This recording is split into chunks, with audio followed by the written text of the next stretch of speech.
La polvorienta carretera federal que conecta Guadalajara con la costa de Jalisco no perdona a nadie, ni a los camioneros que la recorren de noche con los ojos medio cerrados, ni a los turistas que bajan hacia Puerto Vallarta, creyendo que el paraíso está a la vuelta de la siguiente curva, ni tampoco a Isabela Montoya Reyes, que manejaba su Tsuru del 2009 con el tablero medio roto y una maleta en la cajuela que apenas llenó porque no había mucho que empacar, cuando tu vida entera cabe en 3 cajones. Isabela tenía 34 años y el título de licenciada en contabilidad colgado en la pared de un departamento de renta en la colonia Santa Tere de Guadalajara. Era una mujer de números, de hojas de cálculo, de presupuestos que no fallaban. Le sobraba precisión y le faltaba historia. O eso creía ella, hasta que el licenciado Armando Fuentes la llamó un martes por la tarde para decirle que Rodrigo Montoya Garza, el duque de nada y el rey de su propio abandono, había muerto. Su padre, el hombre que la dejó a los 6 años sin voltear a verla, había muerto de cirrosis en un cuarto de hospital del IMSS en Tepic, Nayarit, sin que nadie lo fuera a visitar, excepto una enfermera de nombre Consuelo, que después declaró que el viejo había pasado sus últimas horas susurrando el nombre de una mujer. No el de Isabela, otro nombre, el nombre de Remedios. Las oficinas del licenciado Fuentes quedaban en el primer piso de un edificio de los años 70 sobre la avenida Vallarta. El ventilador de techo giraba con ese ritmo cansado que tienen todas las cosas en México cuando hace calor y no hay prisa. Isabela se sentó frente al escritorio con la bolsa apretada sobre el regazo y los ojos secos. No había llorado. No sabía si tenía derecho. Fue un hombre de contrastes, dijo el licenciado Fuentes, acomodándose los lentes sobre la nariz. Irresponsable en lo personal. Meticuloso en lo legal. Pagó sus impuestos hasta el último peso. Isabela lo miró sin decir nada. Fuentes abrió un folder color manila grueso como un ladrillo y sacó un documento catastral. Lo deslizó sobre el escritorio hacia ella. Isabela lo leyó en silencio. Sus ojos se detuvieron en la dirección. Carretera Federal 200, kilómetro 47, municipio de Tomatlán, Jalisco. Motel Las Ánimas, 12 cuartos, construido en 1978. Un motel, repitió Isabela con la voz plana como una línea de contabilidad en cero. Un motel abandonado, corrigió Fuentes con suavidad. Su padre lo operó hasta aproximadamente el año 2008, cuando la situación económica de la región se complicó y su salud empezó a deteriorarse. Desde entonces ha permanecido cerrado. Sin embargo, y esto es lo notable, su padre pagó las contribuciones prediales de forma puntual todos los años desde una cuenta bancaria en Banamex. Nunca dejó que el municipio se lo adjudicara. ¿Y las deudas? Ninguna, dijo Fuentes. La tierra sola vale dinero. La estructura es otra historia. Isabela abrió la carpeta. Adentro encontró el acta de defunción, un testamento sorprendentemente escueto, la escritura del predio y algo más.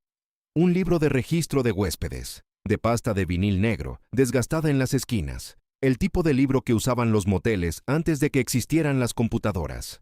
También encontró una caja de cartón del tamaño de un archivo de expedientes. Adentro, un manojo de llaves de latón con llaveros de plástico color naranja deslavado, cada uno con el número del cuarto impreso con letras negras. Isabela las fue pasando entre los dedos. Cuarto 1, cuarto 3, cuarto 7, cuarto 11. No hay llave del cuarto 12, dijo ella en voz baja. Fuentes se inclinó hacia adelante para mirar. Frunció el ceño. Cosas que se pierden con los años, dijo.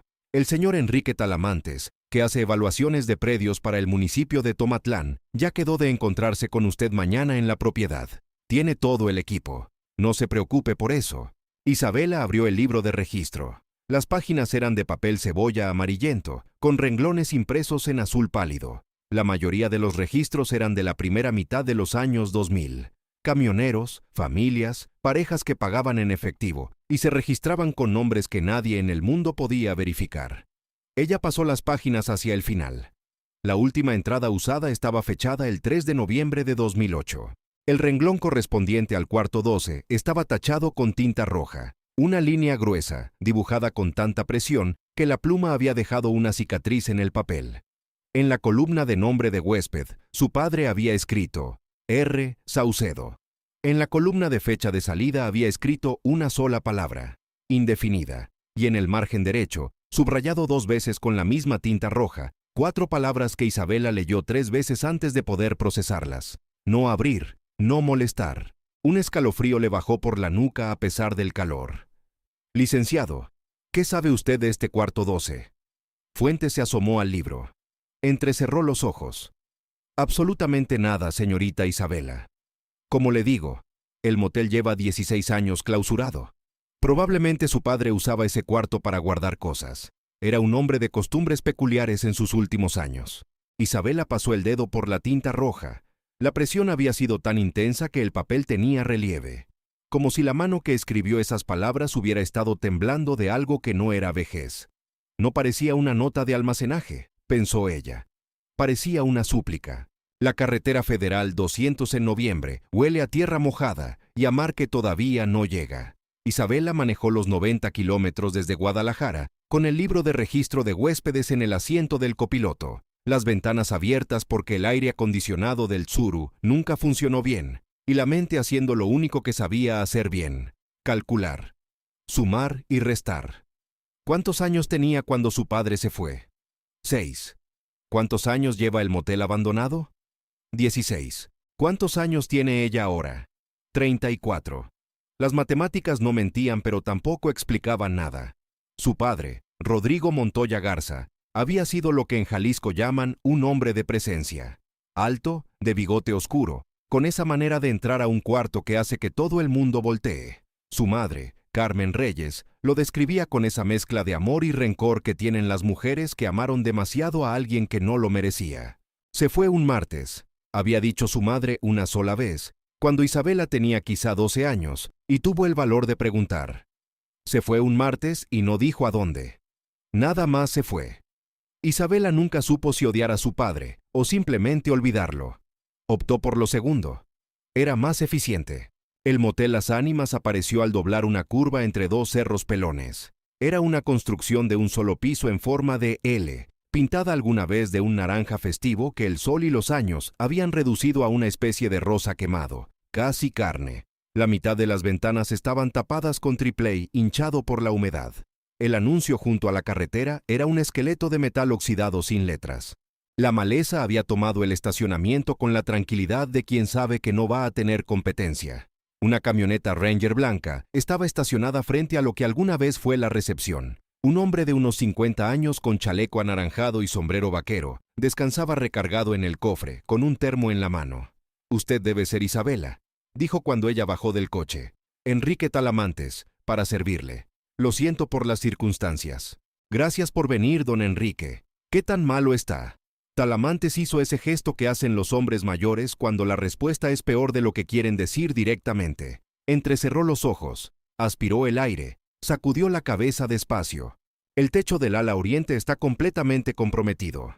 Hay humedad negra por todos lados, madera podrida desde los cimientos. El municipio estaba a punto de iniciar un proceso de demolición de oficio. Lo que tiene valor aquí es la tierra. El predio es grande, bien ubicado cerca de la carretera. Alguien que quiera construir desde cero va a estar muy interesado. Isabela asintió. Era exactamente lo que quería escuchar. Vender, liquidar, cerrar, sumar y restar y salir. ¿Hacemos el recorrido? Talamantes tomó de la cajuela de su Ranger una linterna amarilla y una pata de cabra de hierro. Caminaron primero por el perímetro. El ala frontal estaba destrozada. La puerta de la recepción había cedido hacía años. El interior era una mezcla de musgo, vidrios rotos y el fantasma de un mostrador de formica verde. Siguieron por el pasillo exterior de concreto agrietado. Las puertas de los cuartos eran de madera pesada con marcos de aluminio oxidado. Talamantes abrió el cuarto 3 para mostrarle el interior. Olor a humedad profunda, drywall desmoronado, una televisión de tubo en el piso como un animal muerto. La naturaleza haciendo lo suyo sin prisa. Caminaron más hacia el fondo. El ala larga de la L se extendía hacia una cortina densa de palmeras y mezquites que parecían tragarse la luz de la tarde. Cuarto 9, cuarto 10, cuarto 11. «Aquí es», dijo Talamantes, deteniéndose. Isabela se paró en seco. La puerta del cuarto 12 no estaba deteriorada. Estaba pintada de negro. Un negro brillante, incongruente, un trabajo de pintura notablemente más reciente que todo lo demás en el edificio. y donde debería haber una manija, no había nada. El agujero original había sido rellenado con masilla industrial de color gris. En su lugar, 2 pasadores de acero macizo habían sido atornillados profundamente en el marco y en la puerta misma. Colgaba de ellos un candado de arco grueso, el tipo industrial que usan las bodegas de importación. El arco estaba oxidado por la humedad del mar, pero seguía firme. «Caray», murmuró Talamantes, acercándose a palpar el acero. «Esto no es cosa de almacenar cachivaches, señorita. Esto es seguridad de nivel industrial. ¿Usted no sabía nada de esto?» Isabela negó con la cabeza. En su mente resonaban las 4 palabras de tinta roja. No abrir. No molestar. ¿Puede abrirlo? Talamantes miró el candado, luego su pata de cabra, y negó con la cabeza. Con esto no. Tengo una cizalla hidráulica en la troca. Deme 5 minutos. Mientras Talamantes regresaba a su camioneta, Isabela se quedó sola frente a la puerta negra. El silencio de esa parte del motel era diferente. No era el silencio normal de un lugar abandonado, ese silencio que tiene textura de viento y pájaros, y la madera que cruje por el calor. Era un silencio compacto, sellado, como el silencio dentro de una lata cerrada al vacío. Isabela puso la palma de la mano sobre la madera pintada de negro. Estaba más fría de lo que debería. Acercó el oído. Nada. Una nada que se sentía demasiado densa para ser simple ausencia de sonido. Talamantes regresó con una cizalla roja de mangos largos. Posicionó las quijadas sobre el arco del candado y cargó todo su peso. El metal resistió, chirrió, peleó, y luego se dio con un chasquido seco que rebotó entre las palmeras. Talamantes lanzó el candado al piso y jaló la puerta. La puerta no se movió. «Maldición, está hinchada en el marco», gruñó Talamantes. Metió la pata de cabra en la rendija y empujó con el cuerpo. La madera gimió. Por la abertura diminuta que logró crear, la linterna reveló algo que hizo que Talamantes se detuviera. «Señorita, mire esto». Isabela se asomó. Al interior de la ranura alcanzaba a verse una cadena de acero gruesa, tensa como cuerda de guitarra, asegurada a un pasador reforzado en la pared interior. «Está asegurado desde adentro también», dijo Talamantes con la voz baja. Alguien puso candado por fuera, pero quien estaba adentro echó la cadena. «Tírela», dijo Isabela, y su voz sonó más firme de lo que sentía. «Tírela ya». Talamantes recargó, levantó la bota y dio una patada brutal justo al costado del pasador interior. La madera astilló. Dio otra patada y esta vez, los tornillos oxidados se dieron del marco podrido con un quejido largo. La puerta negra se abrió hacia adentro y golpeó la pared con un golpe sordo. El olor los alcanzó primero. No era olor a podredumbre ni a humedad. Era el olor de un espacio sellado durante años. Cigarro apagado. Brillantina barata. Papel viejo. Un olor doméstico y fantasmal al mismo tiempo. El olor de una vida que fue interrumpida y congelada en el tiempo como un insecto en ámbar. Talamantes levantó la linterna y barrió el cuarto con el haz de luz. No había polvo. El aire estaba completamente estático, preservado por el sellado perfecto de la puerta. Sobre la mesa redonda de centro había un plato con los restos momificados de un taco al pastor, el tortilla convertida en cartón, la carne negra y endurecida. Junto al plato, una taza de peltre azul con el residuo fosilizado de café en el fondo, una Biblia de pasta verde abierta hacia la mitad, un cenicero con 3 colillas aplastadas, perfectamente conservadas. Pero no era nada de eso lo que hizo que Isabela sintiera que el suelo se movía bajo sus pies. Eran las paredes. Cada centímetro de las paredes del cuarto 12 estaba cubierto. Fotografías, recortes de periódico, notas escritas a mano en papel de cuaderno cuadriculado. Todo sujeto con tachuelas de colores y conectado con hilo de cáñamo color natural que trazaba líneas entre imágenes y textos como una telaraña perfecta. «Dios mío», susurró Talamantes. Isabela caminó hacia la pared más cercana como si fuera sonámbula. Ahí, clavada a la altura de sus ojos, había una fotografía de ella. Una foto de su graduación de la universidad, en el campus de la UDG, con su toga azul marino y el diploma sostenido con las 2 manos. Estaba sonriendo. A su lado en la foto estaba su madre. Al lado de esa fotografía había otra, Isabela de espaldas, saliendo de una farmacia en Guadalajara. La imagen era borrosa, tomada desde lejos, desde el otro lado de la calle. Junto a esa, otra foto, Isabela en un restaurante del centro, comiendo sola, sin saber que alguien la observaba. «Isabela», dijo Talamantes con la voz quebrada. ¿Qué es esto? Ella no respondió. Sus ojos habían encontrado el centro de la pared sobre la cama. Ahí, clavado con una tachuela roja, había un acta de nacimiento. El papel estaba amarillo y los bordes algo quemados como si alguien lo hubiera rescatado de un incendio. Isabela leyó el nombre de la madre. Remedios Saucedo y Vidá, de Montoya, y el nombre del hijo, Sebastián Montoya Saucedo. Debajo del acta, pegada con cinta canela que ya se estaba despegando, había una carta, escrita a mano, en una letra pequeña y apretada que Isabela no reconoció. La fecha en la parte superior decía, 3 de noviembre de 2008. Isabela la leyó en silencio. Leyó la carta entera sin moverse. Talamantes esperó a su lado sin decir nada, sosteniendo la linterna con las dos manos. Cuando Isabela terminó de leer, se quedó de pie mirando la carta por un momento más. Luego dobló la hoja con cuidado, como si fuera frágil, como si pudiera romperse, y la guardó en el bolsillo de su chamarra de mezclilla. «Tengo que hacer una llamada», dijo en voz baja. El contenido de la carta que Isabela había leído era esto. Una mujer llamada Remedios Saucedo había llegado al motel Las Ánimas en septiembre de 2006, no como huésped, sino huyendo. Había sido la contable personal de un hombre llamado Ezequiel Bravo Cisneros, conocido en los círculos de Guadalajara y Tepic como el arquitecto, no porque construyera nada, sino porque diseñaba las rutas financieras de un consorcio de lavado de dinero que operaba a través de empresas fachada en el sector turístico de la costa de Jalisco. Remedios había tenido la desgracia de ser demasiado buena en su trabajo. Había visto demasiado. Y cuando descubrió que uno de los socios del consorcio era un funcionario federal de la Secretaría de Hacienda, entendió que no podía ir a ninguna autoridad. Fue entonces cuando buscó a Rodrigo Montoya, no como hombre, sino como propietario del motel más discreto y más aislado que conocía. Un hombre que le debía un favor que venía de mucho antes y que no podía negarle. Rodrigo la escondió en el cuarto 12. Instaló los pasadores, el candado, pintó la puerta de negro para que no pareciera una habitación en uso. Remedios puso la cadena interior por su propia cuenta, por si acaso. Vivió ahí durante 2 años con 2 meses. Rodrigo le llevaba comida 3 veces por semana. Le traía periódicos, velas cuando se iba la luz, medicamentos cuando se enfermaba. Remedios, desde el cuarto 12, siguió haciendo lo que sabía hacer, documentar. Tenía una libreta de contabilidad y un teléfono celular con el que había logrado fotografiar documentos comprometedores antes de huir. Desde el cuarto oscuro, construyó un archivo completo.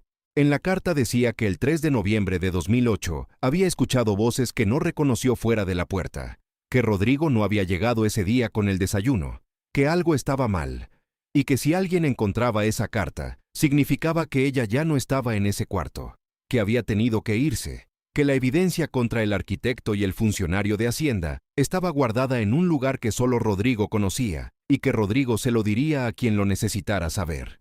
Pero Rodrigo no le había dicho nada a nadie. Rodrigo se había llevado ese secreto a su cama de hospital del IMSS en Tepic, susurrando solo el nombre de Remedios, y al final de la carta, una línea que Isabela había tenido que leer 2 veces para creerla. Rodrigo me pidió que le dijera a su hija Isabela, si algún día llega a este cuarto, que su padre nunca dejó de buscar la manera de volver, que el motel lo mantuvo para que ella tuviera algo cuando él ya no estuviera, y que lo que hizo, lo hizo por protegerla a ella también. Talamantes había salido a revisar el perímetro para darle a Isabela un momento. Ella se quedó sola en el cuarto 12 con la linterna apoyada sobre la mesa para que iluminara el techo, bañando el cuarto en una luz difusa que hacía que las fotografías de las paredes proyectaran sombras largas. Isabela caminó lentamente a lo largo de las paredes, leyendo, mirando. La fotografía de su graduación, la foto de ella en la farmacia, otra de ella en la parada del camión, tomada desde un coche que pasaba. Quizás docenas de fotos en total, cubriendo años. Pero entre las fotos de ella había otras cosas, recortes de periódico con artículos sobre empresas turísticas de la costa jalisciense, nombres de sociedades anónimas con círculos de pluma roja, una lista de números de cuentas bancarias escrita en papel cuadriculado, flechas que conectaban nombres con cantidades con fechas. Remedios. Saucedo había pasado 2 años construyendo desde el interior de ese cuarto, lo que ningún organismo oficial había podido construir desde afuera, y luego había desaparecido. Isabela sacó su teléfono, Tenía señal precaria pero suficiente. Marcó al licenciado Fuentes. Licenciado, necesito que me consiga el número del Ministerio Público Federal de Guadalajara. No el estatal, el federal. Hubo una pausa. ¿Todo bien, señorita Isabela? No, dijo ella, pero va a estarlo. Colgó. Miró el cuarto una vez más. Miró la Biblia abierta sobre la mesa y, sin poder evitarlo, se acercó a ver en qué página estaba abierta. Era el Salmo 91, el que habla de refugio y fortaleza, el que dice que quien habita al amparo del Altísimo no temerá el terror de la noche. Alguien había subrayado con lápiz una línea en particular. Lo libraré porque en mí ha puesto su amor. Talamantes regresó con noticias que Isabela no esperaba escuchar.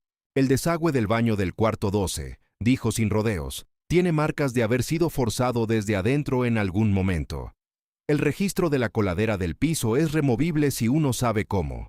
Hay un espacio de rastreo debajo de los cimientos que da directo a la zanja de drenaje detrás de la propiedad. No es cómodo, pero alguien delgado podría salir por ahí. Isabela asintió lentamente. Así que no la encontraron aquí. Talamantes sacudió la cabeza. Aquí no hay rastros de violencia, solo los de alguien que se fue con lo mínimo y cerró por dentro para ganar tiempo. Bien, dijo Isabela. Eso es algo. Lo que no era bueno llegó 15 minutos después. Isabela estaba en el pasillo exterior, mandando fotos de los documentos de la pared a su nube personal con su teléfono, cuando escucharon el ruido de llantas sobre el asfalto roto del estacionamiento. Los dos se giraron. Una camioneta suburban negra con vidrios polarizados se había detenido en la entrada del predio. El motor seguía encendido, las luces apagadas a pesar de que el sol ya estaba bajando entre los cerros, y la luz era poca. Talamantes se puso tenso de inmediato. Eso no es visita de paso, dijo en voz baja. La puerta del conductor se abrió. Bajó un hombre que no necesitaba presentación para imponerse. Tenía poco más de 60 años, el cabello entrecano peinado hacia atrás con fijador, y la cara de alguien que ha pasado décadas siendo obedecido sin necesidad de alzar la voz. Vestía guayabera de lino blanco y pantalón de vestir gris, incongruente con el polvo del camino. Abrió un paraguas negro aunque no llovía. Del lado del copiloto bajó un hombre más joven, fornido, con las manos colgando en esa postura particular de quien está acostumbrado a tenerlas libres para lo que venga. «Buenas tardes», dijo el hombre de la guayabera con una voz que sonaba como aceite moviéndose sobre mármol. «Usted debe ser la señorita Isabela Montoya. Soy el licenciado Victorino Bravo Cisneros. Represento a un grupo inversor privado que lleva tiempo interesado en esta propiedad. Sabemos que el señor Rodrigo Montoya falleció. Mis condolencias. Nos pareció oportuno venir a hacerle una oferta directa». Isabela no respondió de inmediato. Victorino Bravo Cisneros. El apellido la golpeó como una piedra en el pecho. Bravo Cisneros. El arquitecto. Talamantes dio un paso al costado, posicionándose levemente delante de Isabela. «¿Tiene usted cita?», preguntó con la voz calmada de quien ha manejado situaciones tensas antes. Victorino sonrió. «Los negocios no siempre necesitan cita, señor. Señorita Isabela, estamos dispuestos a ofrecer muy por encima del valor catastral. Solo necesitamos un acceso rápido a la propiedad para evaluar las condiciones, particularmente del ala trasera». Sus ojos se deslizaron sobre el hombro de Isabela hacia el pasillo donde estaba el cuarto 12, con la puerta negra abierta y destrozada. Algo en la mirada de ese hombre hizo que Isabela sintiera que el suelo se volvía hielo bajo sus botas. «Ya es tarde para eso», dijo ella. «El inmueble no está en venta, y ya inicié los trámites de demolición». Victorino dio un paso adelante. El hombre joven lo espejó. «Isabela», dijo, tuteándola de repente con una familiaridad que no pedía permiso. Rodrigo era un buen hombre, pero guardaba cosas que no eran suyas. Si usted encontró algo en esa propiedad, libros, documentos, objetos que pertenecían a inquilinos anteriores, lo más conveniente para todas las partes sería que me los entregara ahora. Simplificaríamos mucho el proceso». Talamantes se giró levemente hacia Isabela y dijo en voz baja, casi moviendo solo los labios, «La troca. Ahora». Pero Isabela no corrió. No todavía. Miró a Victorino directamente a los ojos y dijo, «Todo lo que había en esa propiedad ya fue digitalizado y subido a un servidor externo hace 20 minutos. Era mentira. Solo había subido fotos. Pero era una mentira que sonaba como verdad porque Isabela era contadora y los contadores mienten con la misma cara con que presentan los números. El rostro de Victorino no cambió, pero su mano derecha se tensó sobre el mango del paraguas. «No me complique las cosas», dijo. El hombre joven ya no tenía las manos colgando libres. Isabela vio el bulto bajo el costado de su chamarra. Talamantes no esperó más. Con un movimiento que desmintió su edad, giró, tomó a Isabela del brazo y echaron a correr por el pasillo exterior en dirección al fondo del ala trasera. Detrás de ellos, la voz de Victorino sonó sin elevar el volumen, dirigida al hombre joven. El ala trasera. Que no salgan por la carretera. Isabela y Talamantes doblaron la esquina de la L y entraron por la puerta rota del cuarto 12, el único cuarto que Isabela ahora conocía por dentro. «Ciérralo», dijo Talamantes, y fue al baño. Isabela jaló la pesada puerta negra. Las bisagras exteriores seguían firmes. El marco interior estaba astillado, pero la puerta cerraba. Encontró en el piso el candado roto y lo colgó inútilmente del pasador. Era puro teatro, pero era tiempo. Luego tomó el hilo de cáñamo que colgaba de las tachuelas de la pared, lo enrolló varias veces en el pasador interior y lo amarró al caño del lavabo de la entrada, estirándolo con fuerza. No iba a detener a nadie más de 30 segundos, pero 30 segundos es una eternidad cuando los necesitas. Talamantes ya estaba arrodillado en el baño, había levantado la coladera del piso y estaba alumbrando hacia adentro con la linterna. «Cabe», dijo. «Usted primero. Vamos». Isabela metió la mochila con el teléfono y los documentos por el hueco y se dejó caer. El impacto contra la tierra húmeda fue brutal, las rodillas hundiéndose en lodo negro hasta los tobillos. El olor era a tierra mojada y raíces y oscuridad. Arriba, en el cuarto, se escuchó el golpe de una bota contra la puerta negra. Talamantes cayó a su lado un segundo después. «El drenaje», susurró él. «Derecho. No se detenga». Isabela no se detuvo.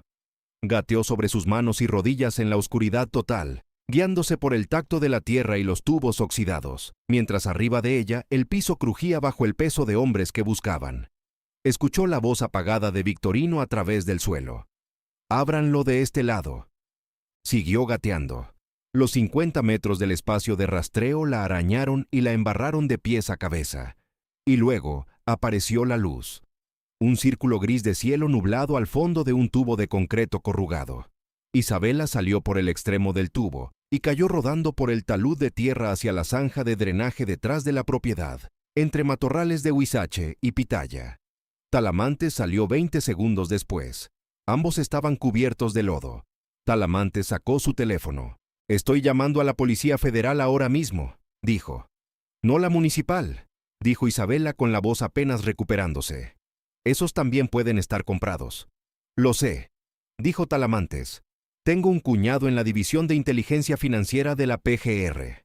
Lo llamo a él». La lluvia empezó a caer sobre la costa de Jalisco con esa puntualidad que tiene en noviembre, como si hubiera estado esperando permiso. Isabela sacó su teléfono del bolsillo impermeable de su mochila y revisó que las fotos se hubieran subido correctamente. 47 imágenes. Nombres, números de cuenta, rutas de transferencia, los documentos que Remedios Saucedo había construido en el silencio del cuarto 12 durante 2 años de miedo y meticulosidad. Estaban todas ahí. Lo que vino después ocurrió con la velocidad metódica que tienen las cosas cuando finalmente se desencadenan después de años de represión. La División de Inteligencia Financiera llegó al Motel Las Ánimas esa misma noche. Victorino Bravo Cisneros y su acompañante fueron detenidos en la carretera federal a 12 kilómetros del motel cuando intentaban llegar a la autopista de Cuota. El hombre joven llevaba un arma sin registro. Eso fue suficiente para empezar. Isabela pasó las siguientes 2 semanas en Guadalajara, colaborando con los investigadores federales. El archivo de imágenes que subió desde el cuarto 12 resultó ser el hilo que jalaron para destejer una red de lavado de activos que involucraba 11 empresas inmobiliarias a lo largo de la costa de Jalisco y Nayarit, 4 funcionarios de distintas dependencias federales y transferencias hacia cuentas en Panamá y Belice por montos que Isabela, acostumbrada a los números, tuvo que releer 3 veces para creerlos. Los periódicos le llamaron el caso del cuarto 12. Los noticieros nacionales enviaron corresponsales a pararse frente al Motel Las Ánimas con micrófonos. Alguien vendió a una revista de nota roja una foto de la puerta negra aún con los pasadores atornillados y el titular fue: la habitación que guardó el secreto más caro de la costa. Isabela no habló con ningún medio. No era su estilo. Lo que sí hizo, 3 semanas después de que la Unidad de Análisis Financiero declaró formalmente el caso como el mayor desmantelamiento de lavado de activos en la región en una década, fue subirte a su Tsuru con una dirección nueva en el mapa de su teléfono.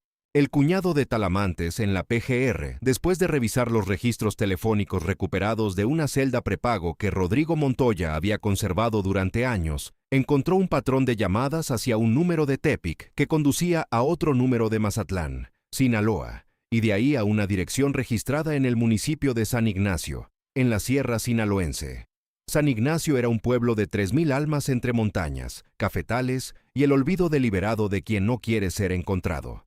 La sierra entre Mazatlán y Durango en diciembre tiene ese olor a pino y a humo de leña que no existe en ningún otro lugar del mundo. Isabela subió por la carretera de terracería con el Tsuru protestando en cada curva, y cuando el camino terminó, siguió a pie por un sendero que alguien había marcado con piedras pintadas de blanco a intervalos irregulares. La cabaña estaba al borde de un arroyo que en invierno bajaba callado y transparente.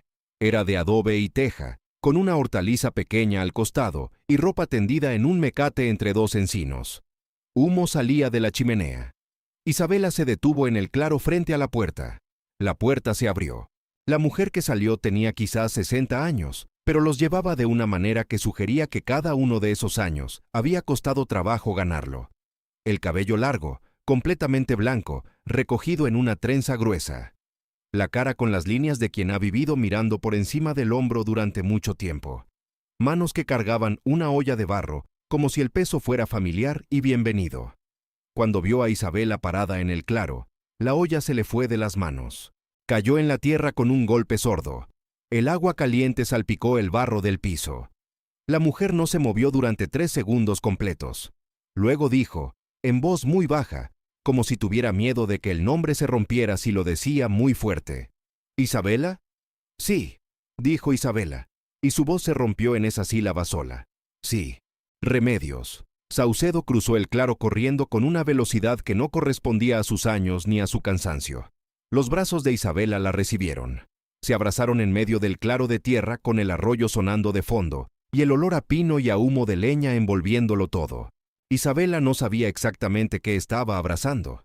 No era su madre, no era su sangre. Era la mujer por quien su padre había guardado silencio durante 16 años.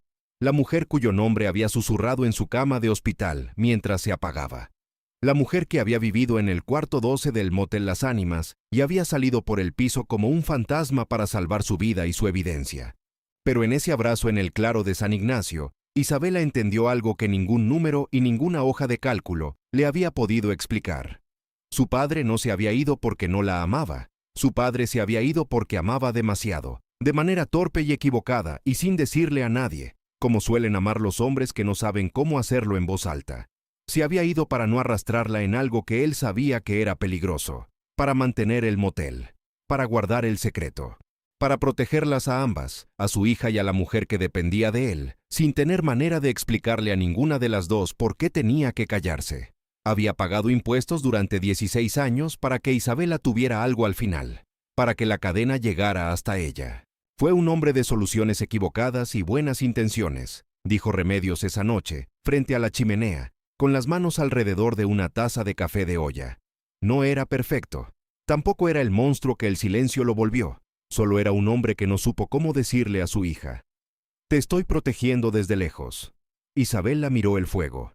16 años es mucho tiempo para proteger en silencio. Dijo. Sí, dijo Remedios. Y lo siento.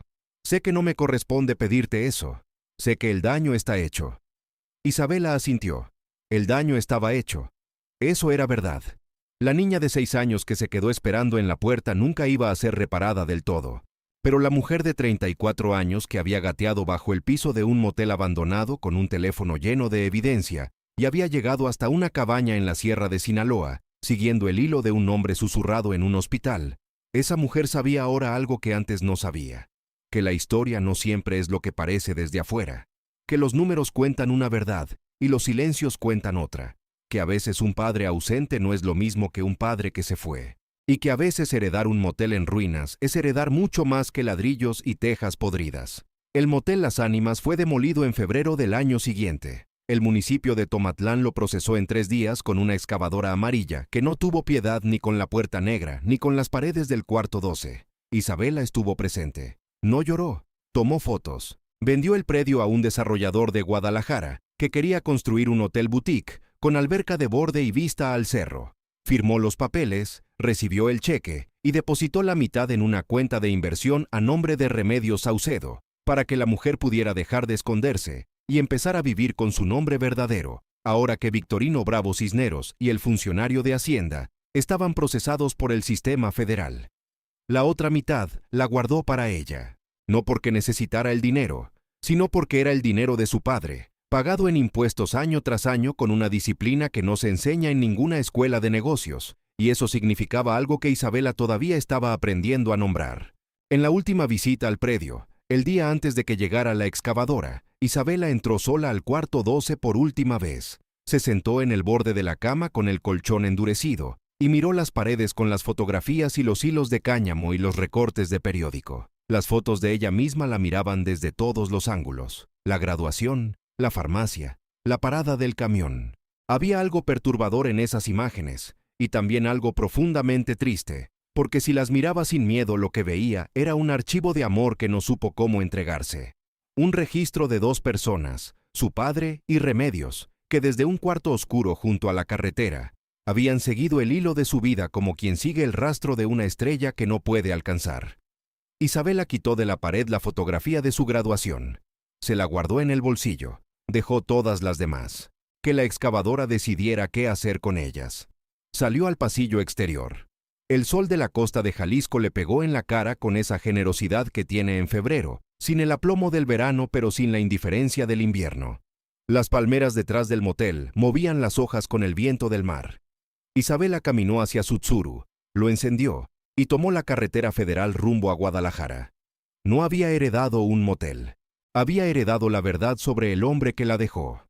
Y eso descubrió en el camino de regreso mientras el mar de Jalisco destellaba a su izquierda entre los cerros. Era exactamente lo que necesitaba para poder, por fin, seguir.